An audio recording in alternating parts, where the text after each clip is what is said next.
लगातार शिक्षा मित्र अपनी मांगों को लेकर के इस कड़ी ठंडक में भी धरना स्थल पे बैठे हुए हैं। अपनी जो उनकी कमेटी गठित हुई थी उसको भी विलुप्त कर दिया गया है, उसका नामो निशान मिट गया है।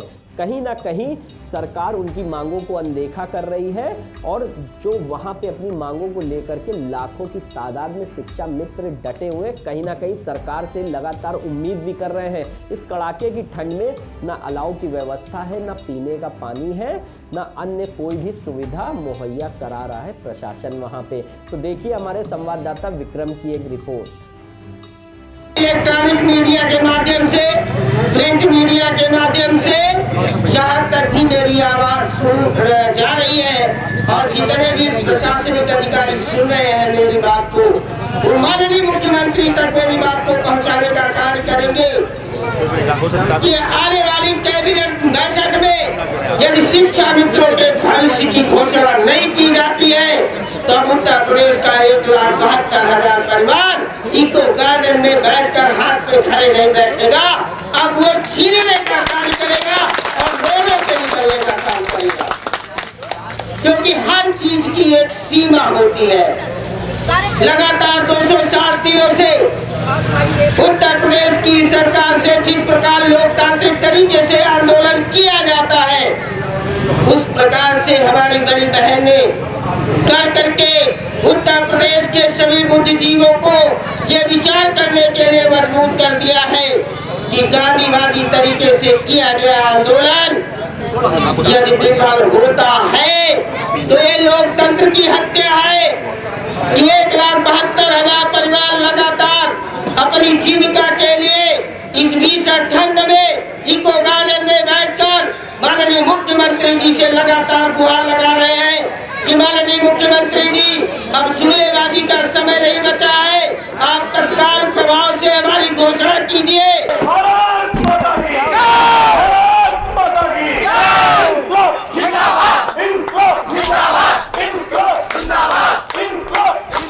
अरे भाई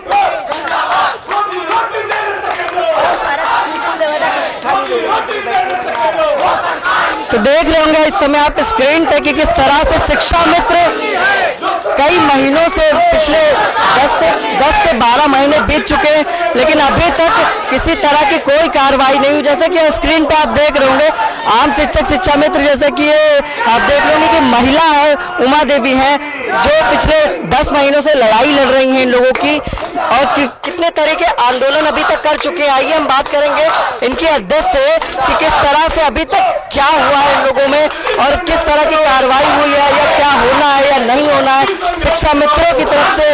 जैसा कि इस कड़ाके की ठंड में भी सारे शिक्षा मित्र धरना स्थल पर डटे हुए हैं, लेकिन अभी तक ना किसी तरह के अलाव की व्यवस्था हुई है, ना किसी तरह की कोई व्यवस्था हुई कि ठंड में भी वो रुक सके। आइए हम बात करेंगे इनके अध्यक्ष से और जानेंगे कि क्या कार्रवाई हुई अभी तक इनकी मांगों।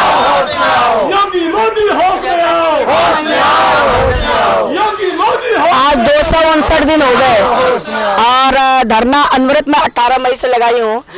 इससे पहले मैंने धरना लगाया 28 मार्च के धरने के अंतर्गत मुझे मुख्यमंत्री जी से वार्ता का फलस्वरूप हमें मौका मिला एक मिलने का, जिसमें आश्वासन मिला कि आपकी मांगे जायज़ है, त्वरित विकल्प के रूप में आपको रास्ता दिया जाएगा।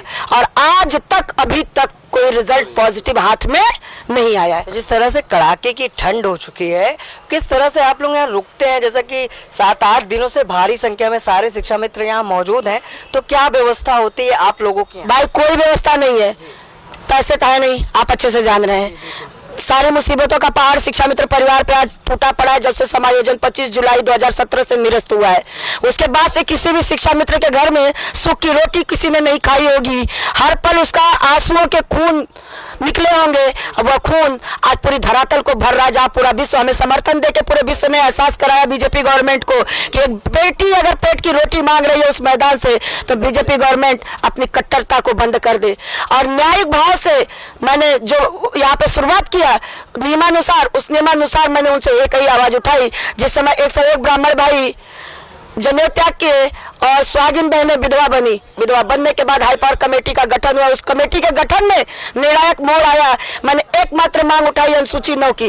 वही अनुसूची 9 की मांग मैं आज भी करती हूँ, क्योंकि उस अनुसूची 9 में हमें बार बार जो बीजेपी सरकार द्वारा तमगा दिया जा रहा था कि हमारी गवर्नमेंट माननीय न्यायालय के आदेश का अनुपालन करेगी, मैंने कहा ये वरदान है आपके लिए, लीजिए आप माननीय न्यायालय का आदेश का अनुपालन करिए और विपक्षी हमें पुनः कोर्ट में नहीं चुनौती देगा। जैसा कि सत्ताधारी पक्ष के कुछ नेतागण ये बोलते हैं कि ये जो शिक्षा मित्रों का आंदोलन है ये कहीं ना कहीं समाजवादी पार्टी की वजह से है, बताइए। बहुत बढ़िया क्वेश्चन।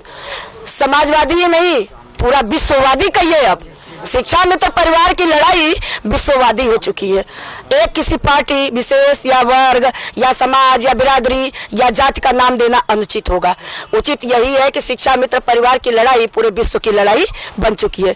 मैं खुश हूँ कि मैं एक यादव कुल की बेटी हूँ, मैं ईमानदार हूँ, मैं बेबाक हूँ। मैं धड़ल्ले से अगर मैंने गलती नहीं की है तो मैं डट के बोलती हूँ, क्योंकि अपने हक, अपने संविधान, अपने न्याय को मांगना कोई जुर्म नहीं है। और अगर जो सच के बोलने वाला हिम्मत वाला नहीं होगा, बोलेगा वही नहीं जो चोर होगा, लुटेरा होगा, प्रेरित किया होगा या जिसको आगे लूटने की लालच होगी। मैं कई बार में मैं कह चुकी थी कि मैं सर पे कफन बांध के निकली हूँ, मैं पेट की रोटी के लिए निकली हूँ और पेट की रोटी ही लेके जाऊंगी, ऐसे नहीं जाऊंगी। तो जैसा कि शिक्षा मित्रों की अध्यक्ष उमा देवी से कई बार वार्ता के लिए आश्वासन आ चुका है, शिक्षा मंत्री का भी एक आश्वासन जारी हुआ था कि जल्द ही मुख्यमंत्री से वार्ता होगी। ये जानते हैं कि क्या वार्ता हुई अभी तक मुख्यमंत्री से और क्या आश्वासन फिर से मिला है? मुख्यमंत्री जी से तो एक वार्ता नहीं 10 वार्ता हो चुकी।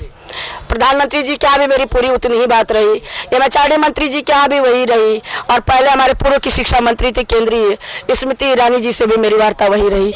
नीचे आ जाए राज्यपाल जी के यहाँ भी मैंने वही अर्जी लगाई, अपने मुख्यमंत्री जी क्या भी, उप मुख्यमंत्री जी क्या भी, शिक्षा मंत्री जी क्या भी, सचिव क्या भी, डायरेक्टर क्या भी, मैंने इनके और यहाँ तक कि इनके जो मुखिया है अमित शाह जी भी, जिनको चाणक्य की उपाधि मिली है इनके पार्टी में, मैंने उनके दरवाजे को भी खटखटाया, उनके दरवाजे पे भी मैंने दस्तक दी और आवाज दिया कि अगर आप पेट की रोटी नहीं दोगे तो उत्तर प्रदेश में राज नहीं कर पाओगे।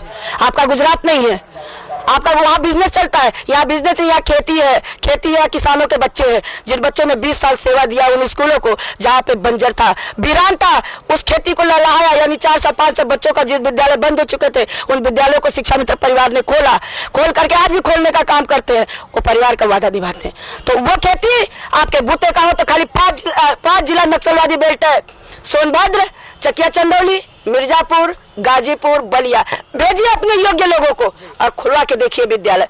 अगर कोई खोला तो शिक्षा मित्र परिवार और 400-500 बच्चों की खेती पैदा करके दिया। आप हमारे धरती पकड़ जमीनी हमारे काम को देखिए, हमारी बातों को नहीं। और जितने आप सिस्टम रखते हैं उस सिस्टम में अव्वल सिस्टम शिक्षा मित्र का है, ये मैं धड़ल्ले से कहूंगी।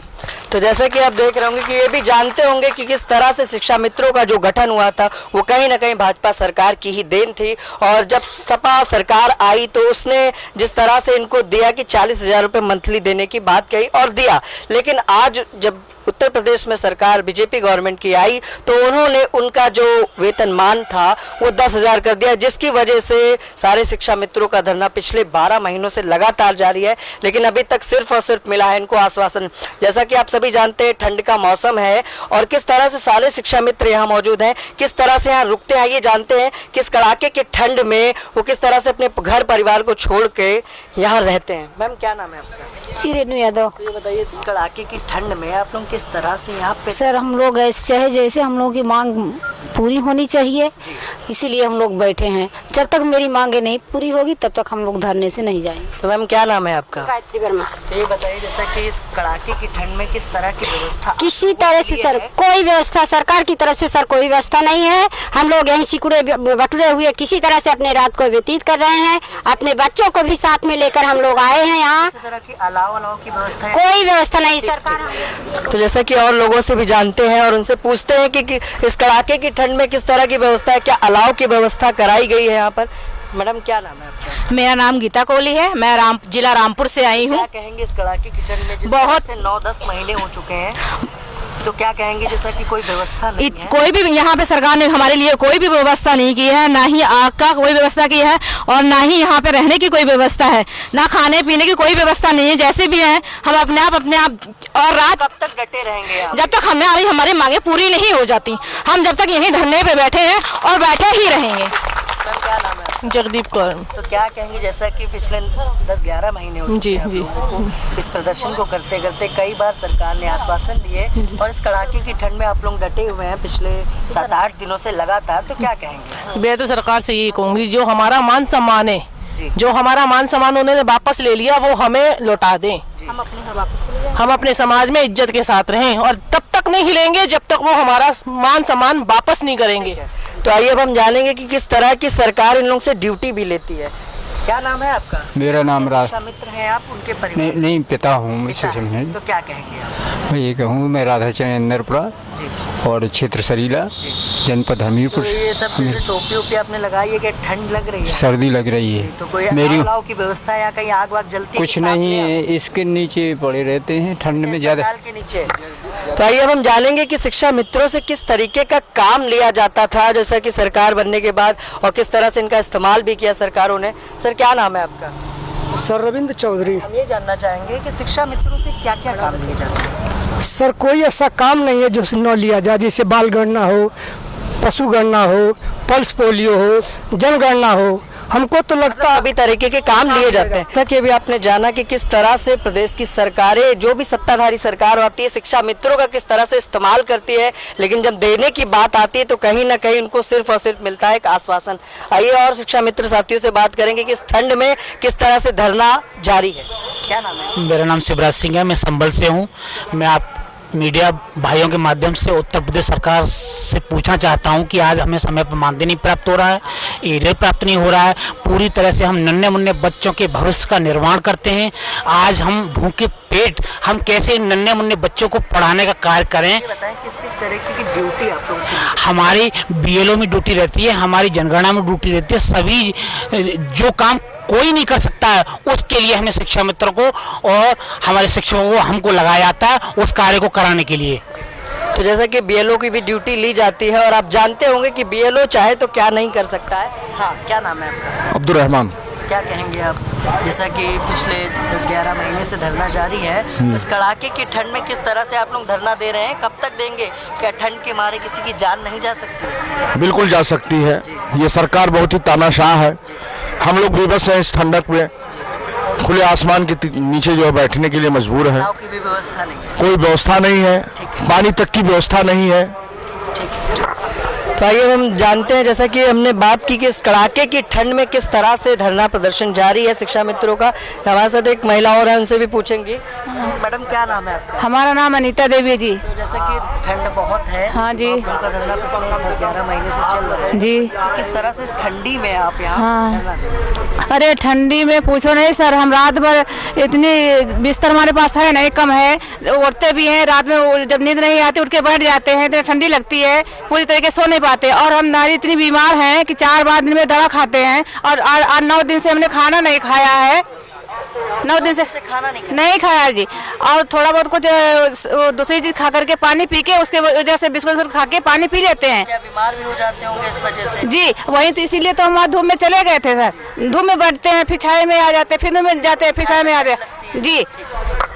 तो जैसा कि आपने देखा कि हमने सबसे बात की और जाना कि किस तरह से सरकारें इनका इस्तेमाल करती हैं समय समय पर, लेकिन जब आज वेतनमान की इनकी लड़ाई पिछले 9-10 महीने से लगातार जारी है, सिर्फ और सिर्फ इनको आश्वासन मिल रहा है। फिर से चुनाव आने वाला है, देखते हैं क्या इनको फिर से BLO की ड्यूटी बजाने का कार्य मिल जाता है। क्या ये कार्य देना इनको इस बार भारी ना पड़ जाए, या शिक्षा मित्रों की जिस तरह से 9-10 महीने से प्रदर्शन चल रहा है, क्या 19 के चुनाव में इसका खामियाजा सरकार को भुगतना ना पड़ जाए। इसी के साथ मैं विक्रम आपसे इजाजत चाहूँगा। नमस्कार। इलेक्ट्रॉनिक मीडिया के माध्यम से, प्रिंट मीडिया के माध्यम से जहाँ तक भी मेरी आवाज सुन जा रही है और जितने भी प्रशासनिक अधिकारी सुन रहे हैं मेरी बात को, वो माननीय मुख्यमंत्री तक मेरी बात को पहुँचाने का कार्य करेंगे कि आने वाली कैबिनेट बैठक में यदि शिक्षा मित्रों के भविष्य की घोषणा नहीं की जाती है तो अब उत्तर प्रदेश का 1,72,000 परिवार इको गार्डन में बैठकर हाथ पे खड़े नहीं बैठेगा।